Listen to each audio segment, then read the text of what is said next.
J'ai reçu plein de commentaires et de mails qui me disaient « Ah ok, donc en fait t'encourages les gens à manger des chips et du chocolat tout le temps ». Alors non, clairement j'ai jamais dit ça parce que c'est pas du tout ce que je pense. Mais du coup, comme un peu avec Zermati, j'ai l'impression qu'il y a une petite incompréhension sur le sujet.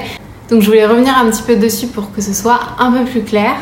Alors premier truc, c'est pas parce que je suis contre le fait d'interdire certains aliments que j'encourage le fait de manger ces aliments-là tout le temps. J'ai l'impression que la pensée est assez binaire sur le sujet. C'est soit t'interdis complètement les aliments sucrés, gras et industriels, soit t'encourages à les manger tout le temps. En fait, moi, ce que je dis juste, c'est que interdire certains aliments ou certains groupes d'aliments, c'est complètement contre-productif. Parce qu'à la base, le but d'interdire certains aliments, c'est de ne plus les manger, d'après ce que j'ai compris. On va prendre comme exemple le fromage. Ok, donc tu te dis qu'en arrêtant d'acheter du fromage, ça va te faciliter la vie au quotidien. Et effectivement, les premiers jours, ça va marcher parce que tu n'auras pas vraiment le choix, puisque tu n'auras pas de choix de fromage chez toi. Mais il va forcément y avoir des jours où tu vas être tenté par le fromage, où il va y avoir du fromage autour de toi. Alors tu peux te dire, ok, chez moi je ne mange pas de fromage, je ne m'autorise pas à manger du fromage, mais quand je suis dehors avec des amis au restaurant, je m'autorise, je me fais plaisir. C'est le genre de pensée qui est beaucoup revenu. Ok, maintenant imagine qu'il y a des amis qui passent chez toi prendre l'apéro. T'as envie de leur faire plaisir, t'as envie de te faire plaisir, et donc tu achètes du fromage. Tout le monde se régale, tout se passe bien. Le soir, ils partent et il reste du fromage dans le frigo. Qu'est-ce qui se passe à ce moment-là ? Il y a de grandes chances pour que tu sautes sur le fromage, que tu termines le fromage et que tu te dises en même temps, bon, au moins je le termine comme ça, il n'y en aura plus, je pourrai plus y penser, ça sera terminé. Mais est-ce que quand tu y réfléchis 2 secondes, ça a du sens pour toi ce comportement ?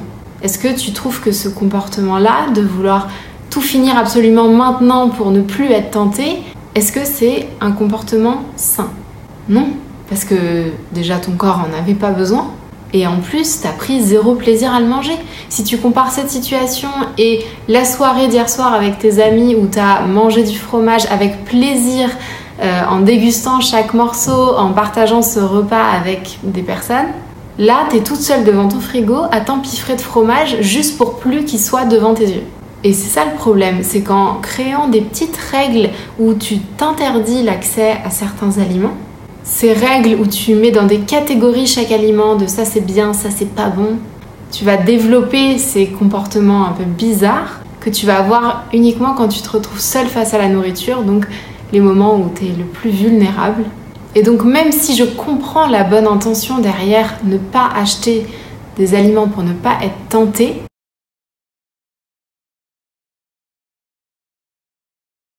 le revers de la médaille, c'est que tu développes des troubles du comportement alimentaire, tu développes une relation malsaine avec la nourriture en fait. La deuxième chose, c'est que c'est pas parce que je dis qu'il ne faut pas diaboliser les aliments gras, sucrés, industriels, que je dis qu'il ne faut pas manger de fruits et de légumes. En fait, au contraire, je dis exactement qu'il faut manger tout ce qui nous fait envie. Et est-ce que tu as envie de pizza matin, midi, soir ? Non, je ne pense pas. Et je sais qu'il y en a qui vont dire « Oui, moi si tu me mets du chocolat tous les jours, je vais en manger matin, midi, soir. » Non, je t'assure que non. Et pour le prouver, je pense qu'il n'y a pas mieux que de faire le test soi-même. Je t'encourage à faire le test, achète du chocolat, mange que ça, matin, midi, soir, et reviens me voir après. Dis-moi, qu'est-ce qui s'est passé ? Est-ce que t'as kiffé ? Est-ce que t'as encore envie de manger du chocolat ? Non, parce que ton corps, il va avoir envie d'autres aliments. Et il va en avoir envie, pas parce qu'on t'a conseillé de manger ça, pas parce que c'est un aliment santé. Il va en avoir envie parce qu'il en a besoin. Et ça, c'est quand même bien la preuve que ton corps, il sait gérer tout seul. Et c'est le signe que ton corps t'envoie des messages, il essaye d'échanger avec toi. Là, typiquement, il est en train de te dire « Hey, qu'est-ce que tu fais avec le chocolat ? C'est bon, j'ai eu ma dose, viens, on passe à autre chose maintenant. » Alors attention, je dis pas que c'est facile d'écouter ses envies.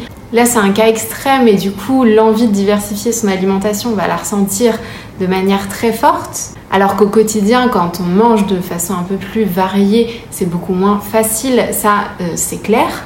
Mais cet exemple-là, il est juste pour te montrer que cette capacité, on l'a toute en nous, que notre corps, il est capable de savoir ce dont il a besoin, que toi, tu es capable d'entendre ce qu'il te dit, tu es capable de lui donner ce dont il a besoin.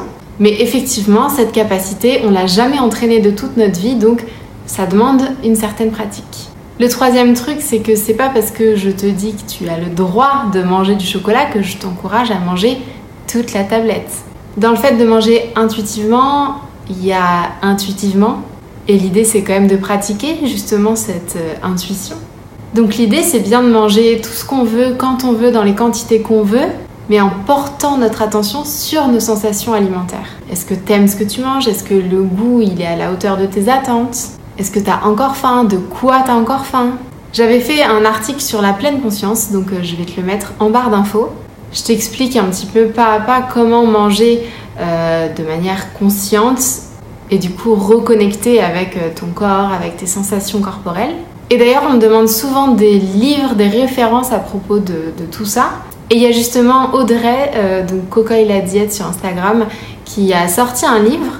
D'après ce que j'ai compris, c'est un petit cahier d'exercice qui s'appelle « Je mange en pleine conscience », donc complètement dans le sujet, et qui coûte pas du tout cher, je crois qu'il coûte même pas 6 € à la Fnac. Donc je mettrai le lien aussi. J'ai pas eu la chance encore de pouvoir le lire parce que je suis à Dubaï et que je ne crois pas qu'il livre à Dubaï et qu'il n'est pas dispo en Kindle. Bref, je l'ai pas lu, mais dès que je rentre en France, je l'achète parce que déjà j'aime beaucoup la façon de penser d'Audrey. Elle a beaucoup travaillé sur les TCA et donc je suis sûre que les conseils qu'elle donne dedans, les exercices, sont ultra pratiques et ultra intéressants.